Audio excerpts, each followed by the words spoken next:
Hello. തിരിച്ചറിയാൻ പറ്റാത്ത അല്ലെങ്കിൽ പരിഹരിക്കാൻ പറ്റാത്ത ഒരു കാര്യമാണ് ഡിപ്രഷൻ എന്ന് പറയുന്നത്. പലപ്പോഴും നമ്മളത് ശ്രദ്ധിക്കാറേ ഇല്ല. നമുക്ക് ഡിപ്രഷൻ ഉണ്ടോ ഇല്ലയോ എന്ന് പോലും നമ്മൾ ചിന്തിക്കാറേ ഇല്ല. ഈ ഡിപ്രഷൻ എന്ന് പറയുന്ന കാര്യം നമുക്ക് എങ്ങനെ തിരിച്ചറിയാം? അതായത് ഈ 4 ലക്ഷണങ്ങൾ ഉണ്ടെങ്കിൽ നിങ്ങളൊന്ന് ശ്രദ്ധിക്കുക. ഏതൊക്കെയാ ലക്ഷണങ്ങൾ? പലപ്പോഴും നമ്മൾ സ്വയം നെഗറ്റീവ് ആണെന്ന് ഇങ്ങനെ ചിന്തിച്ചുകൊണ്ടേയിരിക്കുന്നു. എന്ത് ചെയ്താലും ശരിയാകില്ല, അത് ചെയ്യാൻ പോകുന്ന കാര്യം ഞാൻ ചെയ്യുന്നു ഒട്ടും ശരിയാകത്തില്ല.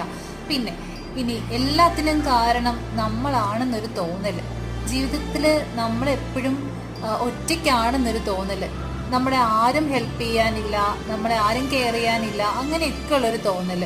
പിന്നെ നമുക്ക് ഈ ജീവിതം മടുത്തു. പലപ്പോഴും പറയാറില്ലേ, നമുക്ക് ഈ ലൈഫ് മടുത്തു, നമുക്ക് ജീവിതം മടുത്തു, ഇനി എന്ത് ചെയ്തിട്ട് എന്താ, എനിക്കൊന്ന് ചത്താ മതി എന്നൊക്കെ നമ്മൾ പറയാറില്ലേ?